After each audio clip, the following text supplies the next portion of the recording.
Est-ce que c'est vrai qu'on peut gagner beaucoup d'argent en faisant Uber Eats en Australie? Alors la vérité, c'est que oui, mais seulement dans certains cas. La réalité, elle est souvent un peu plus nuancée que ce que tu vois sur les réseaux sociaux. Alors dans cette vidéo, je vais te parler de ce que tu peux concrètement gagner avec Uber Eats, toutes les dépenses que tu auras. Parce que ça, c'est vraiment un truc, souvent, on te le dit pas. Et je vais aussi te dire pourquoi certaines personnes gagnent beaucoup plus que d'autres. Mais avant que je te dise tout ça, sache que si tu veux faire un PVT en Australie, il te faut absolument une assurance voyage PVT. Parce que s'il t'arrive un pépin en Australie, ça peut littéralement te ruiner. Et c'est pour ça que j'ai créé un comparateur d'assurance voyage PVT qui s'appelle Comparali. En une minute, tu vas pouvoir trouver une offre avec un bon rapport qualité-prix pour t'éviter de payer trop cher une assurance qui ne te protège pas. Donc si tu veux l'utiliser, c'est complètement gratuit et tu peux trouver le lien dans ma bio. Alors pour revenir à nos moutons, pour les salaires en moyenne, en faisant Uber Eats, tu peux gagner environ 13 € à 24 € de l'heure en heure de pointe. Mais ce qu'on te dit pas, c'est qu'il y a des dépenses. Si tu as un véhicule par exemple, il faut que tu entretiennes ce véhicule, ça va te coûter de l'argent. Tu vas aussi devoir mettre de l'essence, il faudra que tu payes une assurance, etc.,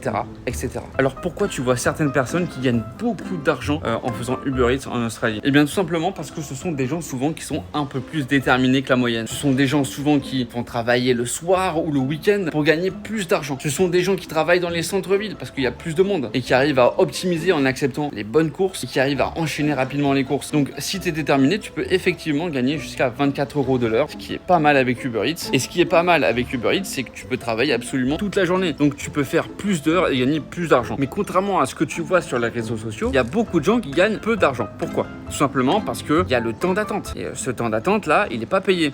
Et oui, si tu n'as pas de commande, eh ben, tu ne seras pas payé du tout. Ensuite, il y a aussi beaucoup de concurrence. Il y a beaucoup de livreurs. Et donc, la part du gâteau, elle est moins grosse. Et évidemment, comme je t'ai dit tout à l'heure, il y a des frais cachés. Donc, l'essence, l'usure de la voiture. Après, c'est sûr qu'il y a des avantages à faire ça. Par exemple, tu es ultra flexible, tu travailles quand tu veux, tu travailles pour toi. C'est facile de commencer, surtout si tu n'as pas de job au début. Et tu n'as pas de patron qui te casse les couilles. Par contre, les inconvénients, c'est que tu as un revenu instable. Tu n'as pas de sécurité, tu as les frais qui sont chiants et beaucoup de fatigue parce que souvent, en fait, pour être rentable, tu vas faire beaucoup d'heures. Alors, en conclusion, si tu es un mec ou une meuf déterminée et que tu veux commencer en PVT, c'est peut-être une bonne solution. Si t'as pas envie d'avoir un patron, que tu veux travailler comme tu veux, c'est une bonne solution. Par contre, il faut être déterminé. Et oublie pas, si tu pars en PVT, il te faut une assurance voyage. Et s'il te faut une assurance voyage, tu dois aller sur comparali.io. Le lien est dans ma bio.